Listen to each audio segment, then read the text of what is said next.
सर्वेभ्यः मम नमस्कारः। सुप्रभातम्। अद्य रघुवंशमहाकाव्ये पञ्चमे सर्गे नवम श्लोकं पश्यामः। नीवारपाकादिकडङ्गरीयैरामृश्यते जानपदैर्न कञ्चित् कालोपपन्नातिथिकल्प्यभागं वन्यं शरीरस्थितिसाधनं वः। इदानीं प्रतिपदार्थं पश्यामः।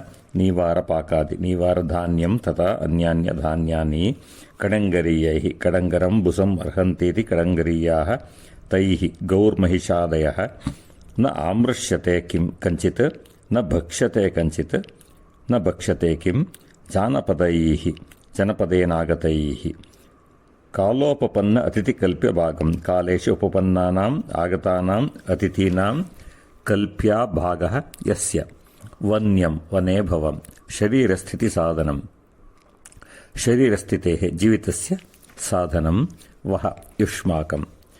इदानीम् अन्वयं पश्यामः। कालोपपन्नातिथिकल्प्यभागं वन्यं शरीरस्थितिसाधनं नीवारपाकादिजानपदैः कडङ्गरीयैः न आमृश्यते कञ्चित्। इदानीं तात्पर्यं पश्यामः। मुनिजनानां तथा शिष्याणां क्षेमं पृच्छन् रघुमहाराजः अत्र वदति भवतां शरीरस्थितिसाधनं जीवितस्य साधनं तु वन्यं नीवारधान्यं तथा अन्यान्यधान्यानि तदेव काले इत्युक्ते समये उपपन्नानाम् आगतानाम् अतिथीनां भोजनोपचारे उपयोगाय भवति। कडङ्गरीयैः कडङ्गरम् इत्युक्ते बुसम् अर्हन्तीति कडङ्गरीयाः गौर्महिषादयः तैः नीवारधान्यं भक्षन्ति किम् इति।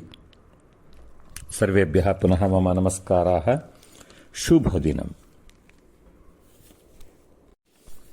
ಎಲ್ಲರಿಗೂ ನನ್ನ ನಮಸ್ಕಾರಗಳು. ರಘುವಂಶ ಮಹಾಕಾವ್ಯದ 5ನೆಯ ಸರ್ಗದ 9ನೆಯ ಶ್ಲೋಕದ ತಾತ್ಪರ್ಯವನ್ನು ಈಗ ನೋಡೋಣ.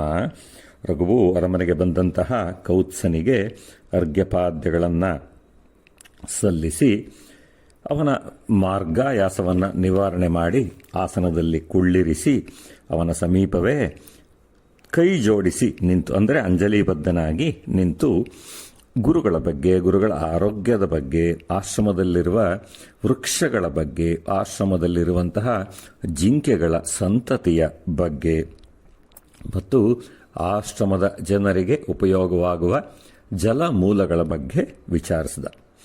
ಈಗ ಈ ಶ್ಲೋಕದಲ್ಲಿ ರಘುವು ನೀವಾರ ಧಾನ್ಯ ಸಂಗ್ರಹ ಮತ್ತು ಇನ್ನಿತರ ಧಾನ್ಯ ಸಂಗ್ರಹಗಳ ಬಗ್ಗೆ ಕೇಳ್ತಾನೆ. ನೀವಾರ ಅಂತಂದರೆ ಕಾಡಿನಲ್ಲಿ ಬೆಳೆಯುವಂತಹ ಒಂದು ರೀತಿಯ ಅಕ್ಕಿ. ಅದನ್ನು ಆಶ್ರಮದ ಜನರು ಭೋಜನಕ್ಕೆ ಉಪಯೋಗಿಸ್ತಾರೆ.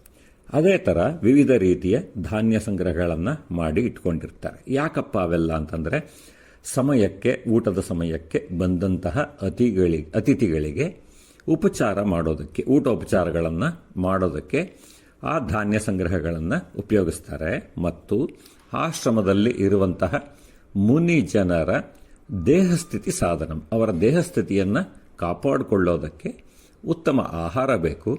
ಆ ಆಹಾರಕ್ಕಾಗಿ ಈ ಧಾನ್ಯ ಸಂಗ್ರಹಗಳನ್ನು ಉಪಯೋಗಿಸ್ತಾರೆ. ಈ ಧಾನ್ಯ ಸಂಗ್ರಹಗಳ ಬಗ್ಗೆ ರಘು ಇಲ್ಲಿ ಕೇಳ್ತಾ ಇದ್ದಾನೆ. ನಗರದಿಂದ ಬಂದಂತಹ ಎಮ್ಮೆಗಳು ಮತ್ತು ಹಸುಗಳು ನಿಮ್ಮ ಧಾನ್ಯ ಸಂಗ್ರಹಗಳ ಮೇಲೆ ಧಾನ್ಯ ಸಂಗ್ರಹಗಳನ್ನು ತಿಂದು ಹಾಕ್ತಾ ಇಲ್ವಾ ಅಂದರೆ ಜಾನಪದ ಅಂತಂದರೆ ನಗರ ಪ್ರದೇಶದಿಂದ ಬಂದಂತಹ ಎಮ್ಮೆ ಮತ್ತು ಹಸುಗಳು ಬಂದು ನೀವು ಸಂಗ್ರಹ ಮಾಡಿಟ್ಟಿರೋಂತಹ ಧಾನ್ಯಗಳನ್ನು ಏನಾದ್ರು ತಿಂತಾ ಇದ್ದಾವ, ಇಲ್ಲ ತಾನೇ ಅಂತ ಇಲ್ಲಿ ವಿಚಾರಿಸ್ಕೊಳ್ತಾ ಇದ್ದಾನೆ. ಸರ್ವೇಭ್ಯಃ ಪುನಃ ಮಮ ನಮಸ್ಕಾರಾಃ. ಶುಭ ದಿನಂ.